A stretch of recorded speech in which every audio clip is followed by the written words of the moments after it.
સુરત જિલ્લાના પલસાણા તાલુકાના અતરોલી ગામે બુલેટ ટ્રેનની કામગીરી લઈ અને ખેડૂતો વિરોધ કરી રહ્યા છે। વરસાદી પાણીના નિકાલ માટે નખાઈ રહેલા પાઇપ ખેતરો કરતાં ઊંચા રખાતા ખેતરોમાં પાણી ભરાવાની સમસ્યા ઊભી થઈ છે। પાઇપ ખેતરના લેવલથી ઊંચા હોવાથી પાણીનો નિકાલ મુશ્કેલ થતા પાક નુકસાનની ભીતિ સેવાતા ખેડૂતોએ કામગીરી બંધ કરાવી હતી।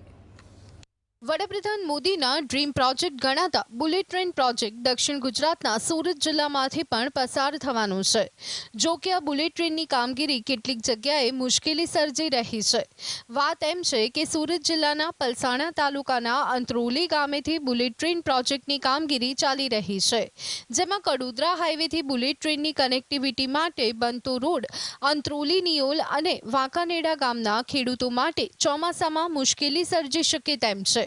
અહીં નેશનલ હાઈવે નંબર 48 પર કડોદરા ખાતે સીએનજી પંપની સામેથી ઉધના માયનોર નહેરની બાજુમાં જ રોડ નિર્માણની કામગીરી ચાલી રહી છે, જ્યાં હવે ખેતરોમાં પાણી ભરાવાની સમસ્યા ઊભી થઈ છે।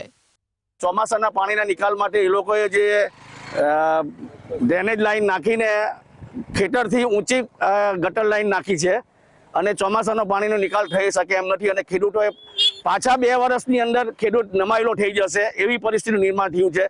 એક શેરડી કે શાકભાજી નહીં પકવે પણ તળાવ બનાવી જશે એવી પરિસ્થિતિનું નિર્માણ થયું છે। કડોદરાથી નિયોલ સુધીના વિસ્તારમાં બની રહેલા રોડ પર અલગ અલગ જગ્યાએ પાણી નિકાલ માટે પાઇપ નાખવામાં આવી રહ્યા છે, પરંતુ આ પાઇપની ઊંચાઈ ખેતર કરતાં વધારે રાખવામાં આવતા ચોમાસા દરમિયાન અહીં પાણી ભરાવાની શક્યતા ઊભી થઈ રહી છે। ત્યારે ખેડૂતો દ્વારા આ બાબતે વિરોધ નોંધાવવામાં આવી રહ્યો છે। સ્થાનિક ખેડૂતોના મત મુજબ વરસાદી પાણીના નિકાલ માટે નખાઈ રહેલી પાઇપ ખેતરના લેવલને ધ્યાનમાં રાખી અને નાખવામાં આવે, જેથી ખેતરોમાં પાણી ભરાવાનું જોખમ ટળી શકે છે।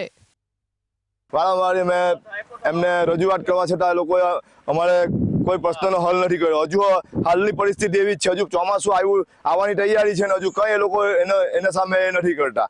હવે એને શું થશે મને ખબર નથી। હવે એ લોકોને અમારે ખેતી બંધ કરવી પડે એ પરિસ્થિતિ હમણાં આવી ગયેલી છે અત્યારે। બુલેટ ટ્રેન પ્રોજેક્ટ માટે અહીં રસ્તાની ઊંચાઈ વધારે છે અને રસ્તાનું લેવલ અને ખેતરના લેવલમાં ઘણો ફરક છે। અહીં રોડનું કામ કરતી એજન્સી દ્વારા ખેતરનું નહીં પરંતુ રોડનું લેવલ ધ્યાનમાં રાખી પાઇપ નાખી રહી છે, જેથી પાણીનો નિકાલ થવો મુશ્કેલ છે અને ચોમાસામાં 3 ગામના ખેતરો પાણીમાં ગરકાવ થવાની ભીતિ છે। પરિણામે ગ્રામજનોએ અંત્રોલી નજીક કામ અટકાવ્યું હતું, જે બાદ મોટા પાઇપ નાખી કામગીરી શરૂ કરી છે, પરંતુ રોડ અને ખેતરનું લેવલ નહીં જળવાઈ રહે તો ચોમાસા દરમિયાન કપરી પરિસ્થિતિનું નિર્માણ થશે તે હકીકત છે। અમિશ ચાવડા, GSTV, બારડોલી।